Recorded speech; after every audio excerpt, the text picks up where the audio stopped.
날이 너무 더워서 좀 인사도 힘이 되는 인사를 했으면 좋겠습니다. 서로 인사하실 때 수고 많았다고, 또 우리 주님께서 우리와 함께 계신다고 그렇게 좀 격려해 주시면 좋겠습니다. 좌우에 좀 인사 좀 하실까요? 한 주간 수고 많으셨습니다. 주님이 우리와 함께 계십니다. 힘내시길 바랍니다. 승리하시길 바랍니다.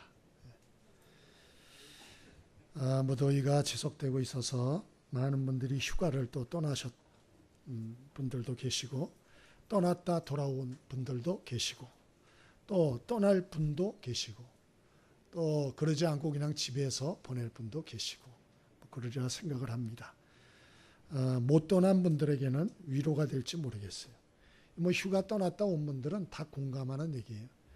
휴가 기사 댓글 달린 거를 읽어드리겠습니다. 나가는 것도 고생, 들어오는 것도 고생. 휴가 갔다 온 분들이 댓글을 달아놓은 거예요. 인간이 너무 많다. 댓글입니다. 내일만 쉬면 또 본격적으로 월요병 시작이다. 또 여행은 집이 최고라는 결론을 얻기 위한 고생길, 이렇게 적어놨더만요. 그러니까 참 이런저런 휴가도 가야 되겠지만은 좀 우리가 바른 쉼과 안식에 대해서 좀 말씀을 나누는 게 요맘때 좀 좋겠다 좀 생각이 들어서, 오늘 예수님의 삶의 모습을 통해서 성도들의 참 쉼과 안식에 대해서 우리가 좀 나누면서 성도의 참 쉼과 안식이 어디서 올까 한번 좀 이야기를 나눠보고자 합니다. 우리 35절을 같이 한번 읽겠습니다. 35절 함께 읽습니다. 자, 시작. 새벽 아직도 밝기 전에 예수께서 일어나 나가 한적한 곳으로 가사. 첫 번째로 예수님의 삶의 모습을 통해서 성도가 참 쉼과 안식을 어디서 얻을 수 있을까? 오늘 첫 번째로 주목하는 것은 한적한 곳으로 가사라는 표현입니다.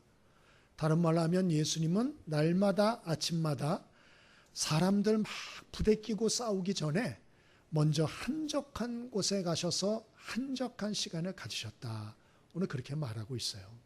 여러분, 저와 여러분에게도 이러한 한적한 시간이 꼭 있게 되기를 바랍니다. 2010년쯤인가요? 박근혜 대통령도 필독서로서 1위로 추천한 책이 있습니다. 독일 철학교수 한병철 씨가 쓴 피로사회라는 책이죠. 알고 들은 분들도 계실 겁니다. 이분이 그 책에서 말하기를 현대사회는 개인이나 집단이나 뛰어넘어 사회 전체가 피로감에 휩싸여 있다. 왜 그런가? 사회 구성원이 끊임없이 성공과 성과, 성공주의에 매달려 있기 때문이다. 취미조차도 프로가 돼야 주목을 받는 사회이기 때문에 취미생활도 싸우듯이 경쟁한다. 이렇게 했어요. 그래서 다른 사람처럼 나도 행복해야 된다는 그런 강박관념에 시달려서 모두가 여유가 없고 사회 전체가 다 피로감을 느끼고 있다. 이렇게 책에 썼어요. 그래서 결론이 뭐냐? 결론은 조금 허무할 수도 있어요. 결론은 뭐냐?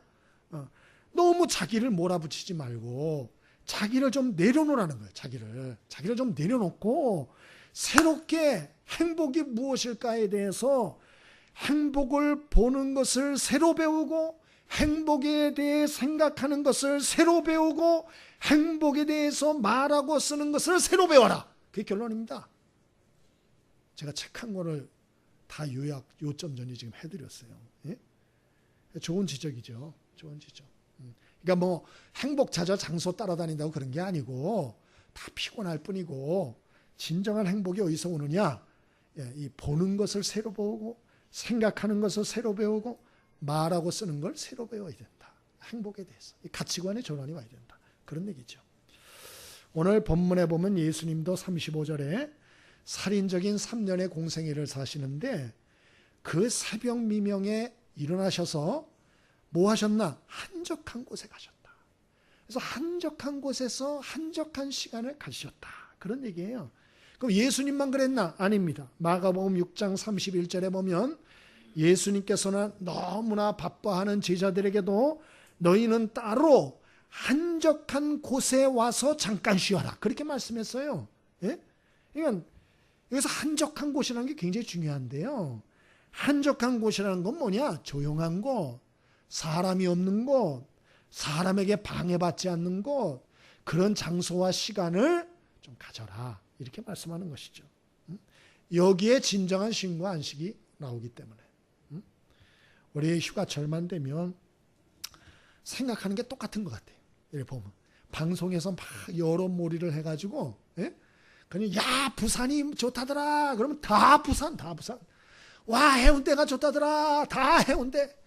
동해안이 좋다더라. 다 동해안. 이러니까 그냥 해운대는 하루에 100만 명, 60만 명. 그래가지고 주차할 데도 없고 잘 데도 없고 바가지 때문에 막 싸우고 신경질 내고, 이게 피서가 아니고 피서 전쟁이요. 세상에 이게 피서가 아니에요. 여러분, 휴가는 뭐 그렇게 보내서 좋다는 분들도 계시지만 그렇게 해가지고는 피곤밖에 남는 게 없는 거예요. 한적한 시간을 꼭 갖게 되길 바랍니다. 그러면 한적한 시간을 가져야지. 좋은 말씀이야. 그러면 한적한 시간을 가지면서 자기 멋대로 하고 싶은 거 하는 게 그게 쉼과 안식이구나. 그 얘기가 아니죠. 이 한적한 시간을 왜 가져야 되나? 그 한적한 시간을 통해서 좀 자기의 과거의 사람을 돌아보라는 거예요. 그래서 한적한 시간이 필요하다는 거예요. 자기를 좀 돌아봐라. 자기의 과거의 삶을 한번 돌아보고 점검하고, 자기의 현재의 삶을 좀 한번 깊이 생각을 해보고, 좀 미래의 삶에 대해서도 구체적으로 고민해보고 설계해보고 계획을 해보라는 것이죠. 그래서 한적한 시간과 장소가 필요하다는 것이에요. 한적한 시간, 장소 있으면 뭐예요? 맨날 잠만 자고 엉뚱한 짓이나 소용없어요. 여러분, 저와 여러분이 우리가 1년에 한 번 이렇게 휴가를 갖는 기간, 좀 그런 시간을 가지시면 좋겠고요. 또 그렇게 못하면 매일이라도 예수님처럼 아침마다 아니면 하루 중에 어느 한 시간을 좀 선택을 해서 자신의 과거의 삶을 좀 점검하고 살피고, 오늘 나의 모습을 좀 점검하고 살피고, 미래의 삶에 대해서 한번 깊이 생각하는 이런 시간을 꼭 가질 수 있게 되기를 바랍니다. 그 자신에게 휴가를 주라라는 책이 있어요. 이 책에 보면 그 멕시코에 이 집차를 렌트해서 한국 사람 하나가 여행을 갑니다. 그런데 산길에서, 그것도 산속에서 아무도 없는 길에서 차가 엔진을 딱 멈춥니다. 이 양반이 기가 막히지 않아요? 앞이 캄캄하고 막 그랬는데 하여튼 우여곡절 끝에 차량 기술자를 그냥 수시간 만에 불러가지고, 어렵게 불러가지고 이제 고쳤어요. 그러니까 왜 차가 엔진이 멈췄냐? 그랬더니 그 기술자가 엔진 오일을 안 갈아줘서 그렇다. 오일을. 차는 괜찮은데 오일을 안 갈아줘서 그렇다. 이 차량 렌트 회사가 차는 정비하지 않고 맨날 빌려만 주고 돈 버는 데만 혈안이 돼가지고 이거를 제대로 안 봐가지고 이런 사태가 발생했다. 돈 달라. 얼마 줘야 되냐? 2,000달러. 그래가지고 2,000달러 줬답니다. 그래가지고 자기는 비싼 과외비를 치르고 배웠다. 아무리 좋은 차도 정비하지 않으면 차가 내려앉을 때가 있다라는 교훈을 2,000달러 주고 배웠다. 이렇게 얘기하더만요. 사람은 기계가 아니에요. 기계보다 더 약합니다. 그래서 내가 아직 젊고 건강하다. 나는 괜찮다. 이렇게 생각하지만 그렇지 않아요. 우리가 정기적으로 좀 자기 자신의 내면이나 생각이나 가치관들을, 자기의 삶을 깊이 점검하셔야 돼요. 그렇지 않으면 어떡하냐? 어느 날 덜크덩 내 인생이 멈춰설 때가 와요. 그때는 돈을 수억 들여도 내 인생을 고칠 길이 없는 것이에요. 여러분, 지혜롭게 인생을 살 수 있기를 바랍니다.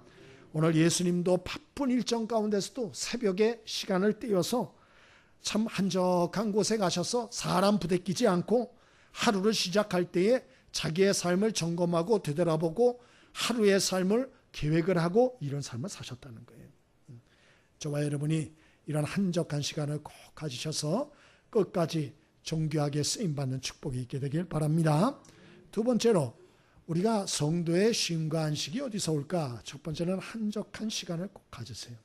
두 번째는 35절입니다. 35절 함께 읽어봅니다. 35절 자, 시작. 새벽 아직도 밝기 전에 예수께서 일어나 나가 한적한 곳으로 가사 거기서 기도하시더니. 성도의 쉼과 안식은 어디서 오냐? 오늘 두 번째는 기도에서 온다 하는 걸 깨달을 수 있어요. 예수님은 바쁜 중에도 새벽마다 일어나서 기도하셨다. 기도를 통해 하나님께 새 힘과 능력을 충전 받으셨다. 그런 얘기죠. 그러므로 여러분도 휴가 기간에 너무 노는 데만 신경 쓰지 말고, 물론 놀기도 해야죠. 그러나 너무 노는 데만 신경을 쓰면 몸이 망가져가지고 오는 수가 있어요. 예?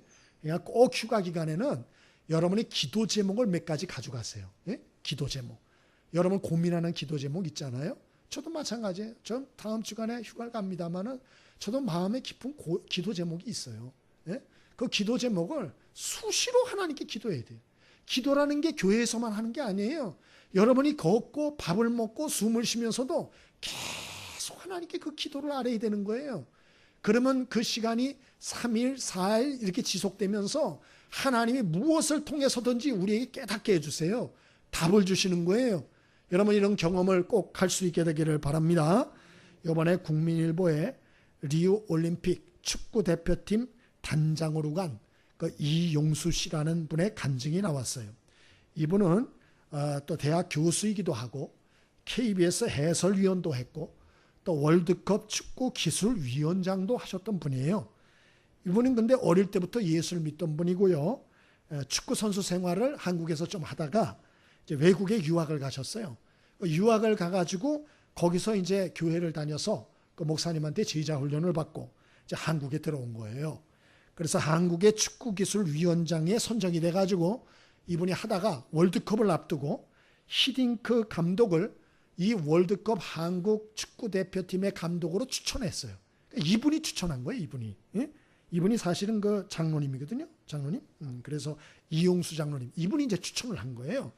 그래서 이제 한국 월드컵을 이제 치르게 됐는데, 그 전에 친선 경기 하는데 5대0 몇 대 0 계속 졌잖아요. 이분이 그냥 막 속이 타는 거예요. 왜? 자기가 추천했으니까. 책임이 있잖아요. 이걸 어떡하나. 국민들의 기대는 뭐냐? 월드컵 16강 진출이에요. 16강 진출. 그래서 이분도 기도하면서 했는데 예선에서 폴란드를 이깁니다. 미국을 이겼습니다. 이제 16강 문턱에 올라섰습니다. 포르투갈전을 앞두고 있어요. 이 포르투갈은 굉장히 잘합니다. 뭐 축구를 조금이라도 아는 분은 포르투갈이 얼마나 잘하는 나라인지를 아마 아실 거예요.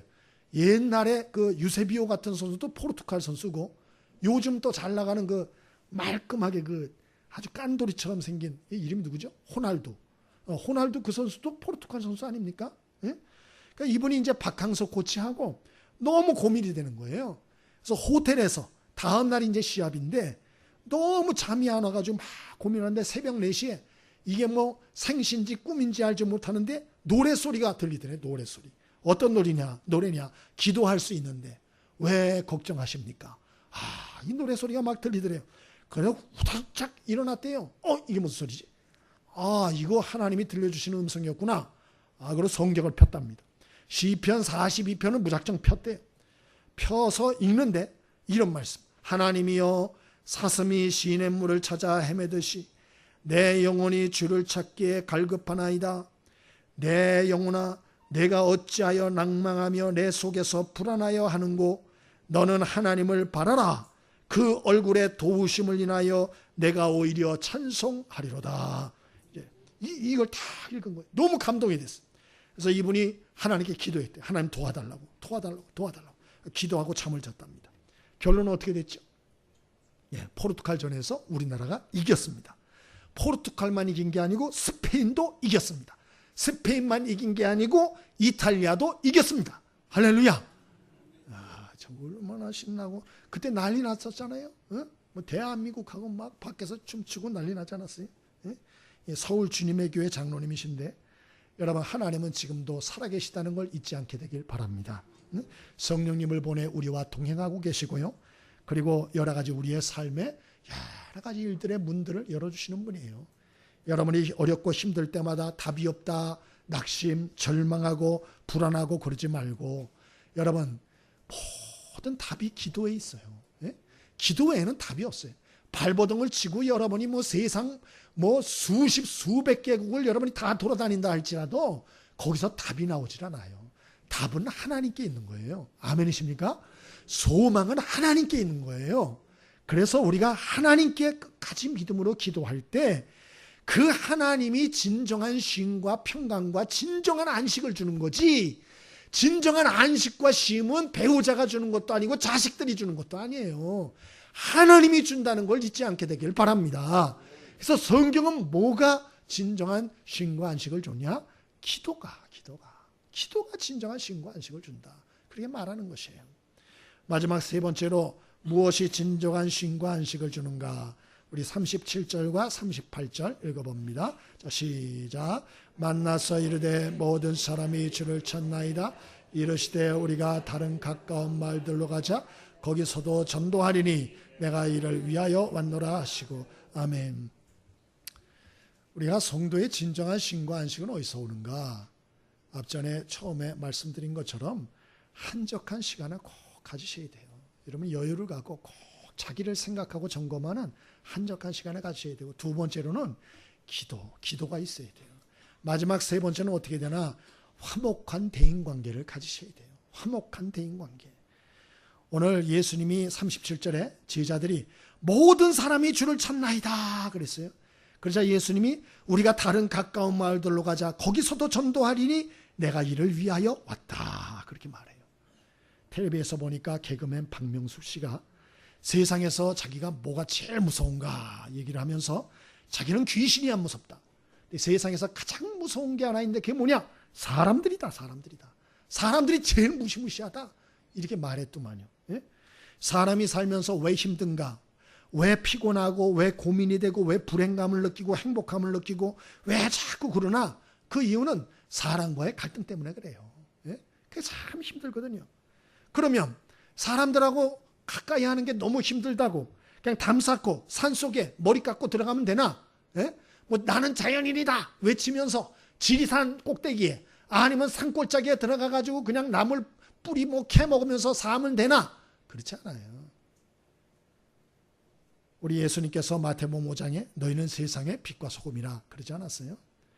예수님도 오늘 모든 사람이 주를 찾나이다. 도망가야지. 안 그러셨어요? 내가 이를 위하여 왔다. 다른 마을도 가자. 그렇게 말씀하지 않아요? 그래서 우리가 사람을 싫어하면 안 돼요. 사람들하고 좋은 관계를 맺을 줄 알아야 돼요. 거기에서 진정한 쉼과 안식이 온다. 그러면 우리가 어떻게 사람과 좋은 화목한 대인관계를 맺을 수 있을까? 예수님을 통하여 배우는 것은 첫 번째가 사람을 불쌍히 여겨야 된다. 그걸 깨달아요. 41절을 한번 읽어봅니다. 41절 함께 읽습니다. 자, 시작. 예수께서 불쌍히 여기사 손을 내밀어 그에게 대시며 이르시되 내가 원하노니 깨끗함을 받으라 하시니. 오늘 예수님이 한 문둥병자를 고쳐주셨는데 그 앞에 뭐라고 단어를 붙이냐? 예수께서 불쌍히 여기사. 마가복음 6장 34절에도 예수께서 나오사 큰 무리를 보시고 그 목자 없는 양 같음을 인하여 불쌍히 여기사 여러 가지로 가르치셨다. 그렇게 돼 있어요. 예수님은 사람들을 어떻게 그렇게 멀리하지 않을 수 있었나? 그건 사람들을 불쌍히 여기는 마음이 있었다는 거예요. 그러면 저와 여러분은 어떤가요? 사람을 불쌍히 여기는 마음이 있나요? 난 없습니다. 그럴 수 있어요. 그거 왜 없을까? 이유는 사람을 몰라서 그래요. 사람을. 진짜 사람을 모르기 때문에 사람을 불쌍히 여기지 못하는 것이다. 어떤 목사님이 그런 간증을 하세요. 자기 이런 소속된 곳에 목사님이 한 분 계신데 그분이 너무 싫다는 거예요. 왜 싫나? 흰색 옷을 너무 좋아하신대. 흰색 옷을. 어느 정도냐? 이 목사님들 체육대회를 하는데 이 목사님이 뭘 입고 오셨나? 흰 양복을 입고 오셨대요. 거기다가 미색 구두, 그다음 머리에다 흰색 이 모자, 이 챙 있는 이 모자, 이거를 하고 오셨더라는 거예요. 예? 아니 남들은 체육대회 한다고 티셔츠에다가 뭐 이거 가벼운 거 입고 왔는데 이분은 그냥 흰색으로 도배를 하고 오신 거예요. 여러분 목사님들 중에 그런 분 계세요. 이렇게 예? 여러분 보면 흰색 좋아하고 아주 이렇게 하는 분들 계셔요. 그래가지고 저 양반은 왜 저렇게 튀려고 그러나? 너무너무 마음에 안 들어. 이렇게 이제 생각을 했다는 거예요. 그러다가 이제 목회자 수련회에서 이 흰색 좋아하는 목사님이 간증을 하나 하셨대요. 그리고 회개를 했다는 거예요. 그 간증을 뭐라고 하시냐? 이 흰색을 좋아하는 목사님이 어릴 때 계모 밑에서 자랐다는 거예요. 근데 그 계모가 너무너무 핍박이 심해가지고 이분이 할 수 없이 집을 가출했대요. 안 그러면 죽을 것 같아가지고 집을 가출했답니다. 그래서 서울역에 무작정 올라와서 거기서 구두 닦기를 하면서 불황화 생활을 했대요. 그러면서 교도소 신세를 얼마나 많이 졌는지 소년 시절과 청년 시절을 거의 교도소에서 보내다시피 그렇게 어둡게 보냈다는 거예요. 그러다가 교도소에서 예수를 믿게 됐어요. 그리고 하나님의 말씀을 배우게 됐어요. 그 변화가 된 거예요, 이분이. 그러면서 하나님께 기도하며 선한 꿈을 주시는데 내가 열심히 공부를 해가지고 신학을 하고 싶다. 그런 생각이 들어오더래요. 그래서 나같이 어려운 애들을 내가 불황아들을 전도하고 싶다. 이런 마음을 주셔서 이분이 이제 검정고시를 열심히 준비해가지고 패스를 하시고 그리고 신학을 열심히 공부하셔가지고 또 신학대학을 입학하셔가지고 공부하시고 졸업하셨어요. 그래서 이제 목사 안수까지 받으셔가지고 그래서 아이들 사역도 하시고 또 여러 가지 개척 사역도 하시고 이래서 아주 영향력 있는 이런 목사님이 되신 거예요. 왜 흰 양복을 입느냐? 그분이 그런 얘기를 하시더래요. 여러분, 내가 왜 흰 양복을 계속 입는 줄 아세요? 과거에 너무 어두운 과거의 그림자가 나를 자꾸 힘들게 하고 주눅들게 하고 열등감을 갖게 하기 때문에 내가 다시 끌려가지 않고 그것에 지지 않기 위해서 깨끗한 옷을 입고 미색 구두를 신고 나는 예수의 피로 정결함 얻은 자이다. 나는 이제 하나님의 아들이 되었다. 라는 것을 자기한테 암시하기 위해서 항상 흰색을 입고 다니셨다는 거예요. 할렐루야. 이걸 몰랐던 거예요. 그러나 그 목사님 회개했대요. 아이고, 내가 너무너무 몰랐구나. 저분은 저 옷을 통해서 싸우고 있었구나. 그런 생각을 했다는 것이. 여러분, 사람은 누구도 안에 상처와 아픔이 없는 사람이 없어요. 근데 우리는 함부로 그것도 모르면서 사람을 판단하고 정죄하고 비난할 때가 얼마나 많은지 몰라요. 그래서 예수님이 마태복음 7장에 뭐라 그랬죠? 비판하지 말라. 너희의 비판하는 그 비판으로 너희가 도로 비판을 받게 될 것이다. 그렇게 말씀하지 않았어요. 하나님은 모든 사람의 속의 상처와 아픔과 사정을 다 보고 계셔요. 그래서 하나님은 사람들을 불쌍히 여기셨다는 거예요. 저와 여러분도 사람을 대할 때 여러분 그 사람의 사정을 좀 깊이 기억을 하시고 불쌍히 여겨주는 이런 축복이 있게 되기를 바랍니다. 우리 옆에 사람 얼굴을 보시면서 좀 인사하시죠. 좀 불쌍히 여겨주세요. 인사 좀 하세요. 우리 서로 불쌍히 여기며 삽시다.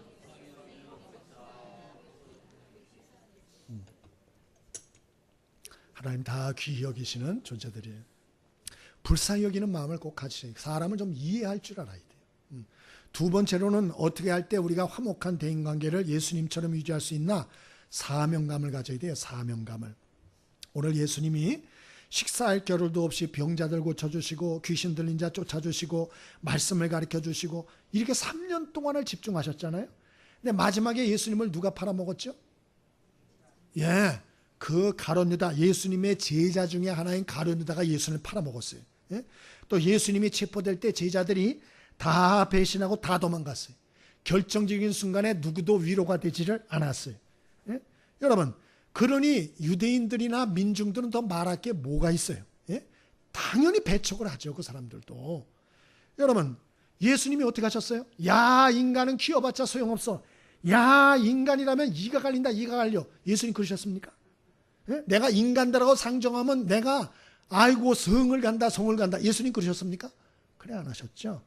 예수님 오히려 부활하셔서 배신한 제자들을 찾아가시고 아침 조반을 차려주시고 먹으라.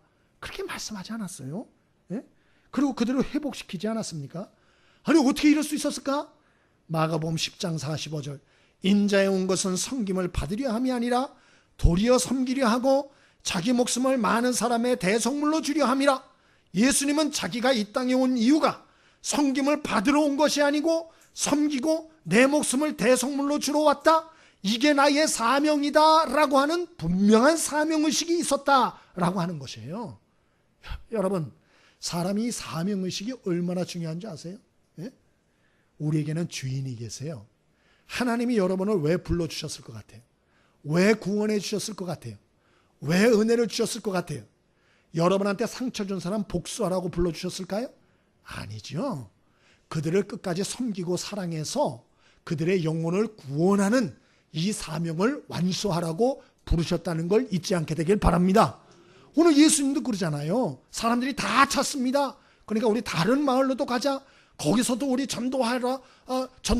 내가 이를 위하여 왔다. 그러잖아요. 어떤 분이 이제 손주 손녀를 이제 오랫동안 키워주셨나 봐요. 근데 이제 머리가 크니까 불러도 오지도 않고 전화도 안 하고 그러나 봐요. 그러니까 이게 좀 상심이 되셨나 봐요. 그래서 그분이 하는 얘기가, 아이고 이것들 키워봐야 소용없어. 이런 얘기를 제가 들었어요. 섭섭해서 하시는 말씀이죠. 섭섭해서. 그런데 여러분, 우리가 예수님의 이 마음을 좀 기억했으면 좋겠어요. 뭐 저도 이거 정말 어렵습니다만은, 사랑은 예수님처럼 주는 걸로 만족해야 되는 거예요.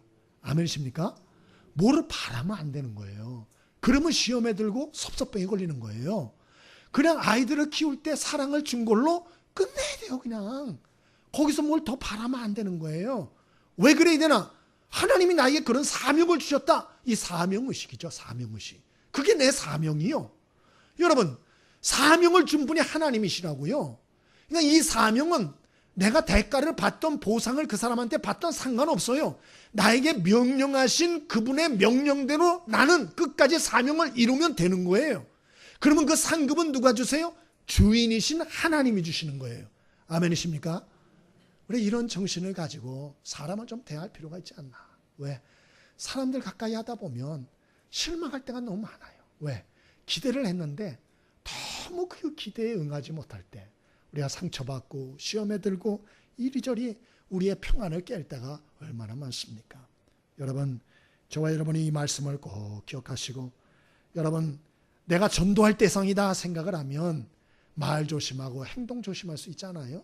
예? 마찬가지로 저와 여러분이 참 이러한 사명감을 가지고 끝까지 사람을 대하셔서 이 마음의 평안을 잃지 마시고, 또 주인이신 그 하나님 그 주시는 평안과 또 축복, 또 그 하나님의 은혜를 더욱 충만히 경험해서 하나님의 안식과 또 쉼으로 승리하는 축복들이 있게 되기를 바랍니다.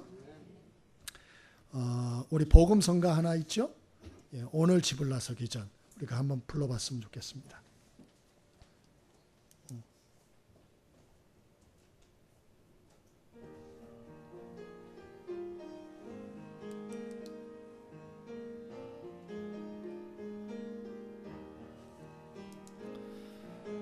오늘 제발 나서기 전 기도했나요?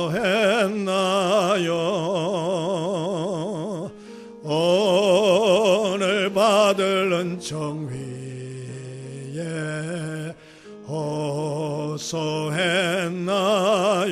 기도는 우리의 안식, 기도는 우리의 안식, 빛으로 인도하니 앞이 캄캄할 때, 앞이 캄캄할 때 기도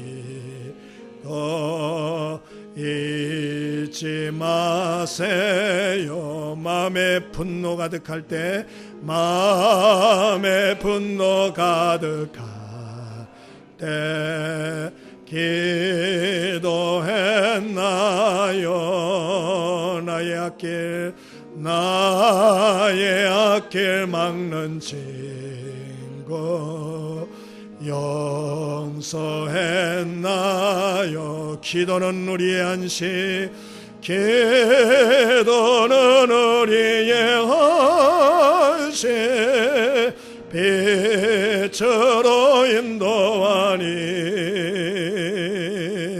앞이 캄캄할 때 기도 잊지 마세요. 어려운 시험 당할 때, 어려운 시험 당할 때 기도했나요?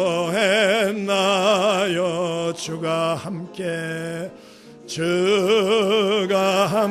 당하시며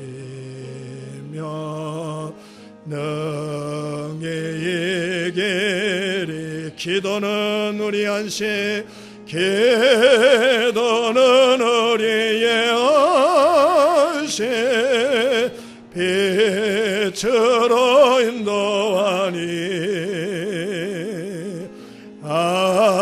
앞이 캄캄할 때 기도 잊지 마세요. 나의 일생 다도록 나의 일생 다도록 기도하리라. 주께 맡긴 나의 생애 영원하리라. 기도는 안식, 기도는 우리의 안식, 빛으로 인도하니 앞이 캄캄할 때 기도 잊지 마세요.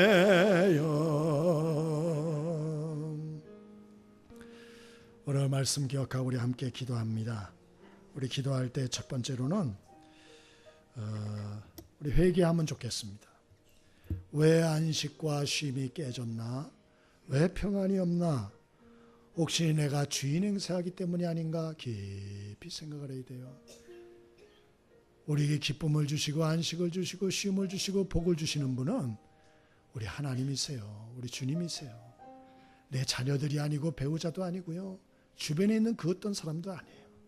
사람 때문에 실망했다라고 하면 내가 너무 기대해서는 안 될 그 대상을 너무 기대한 게 잘못인 거예요. 우리가 정말 기대하고 소망 삼아야 할 분은 하나님밖에 없어요. 그분이 주인이세요. 그분이 구원의 주이세요. 그러므로 우리의 삶 속에서 혹시나 내가 주인 행세하고 판단하고 한 것들이 있다면 회개했으면 좋겠고요. 두 번째로는 우리 사명을 끝까지 감당하도록 기도했으면 좋겠어요. 우리의 사명은 사랑하고 섬기는 것이에요. 그게 하나님이 맡기신 사명이에요. 상대가 그것에 대해서 보상과 대가를 주든 말든 그것은 그 사람이 할 일이에요.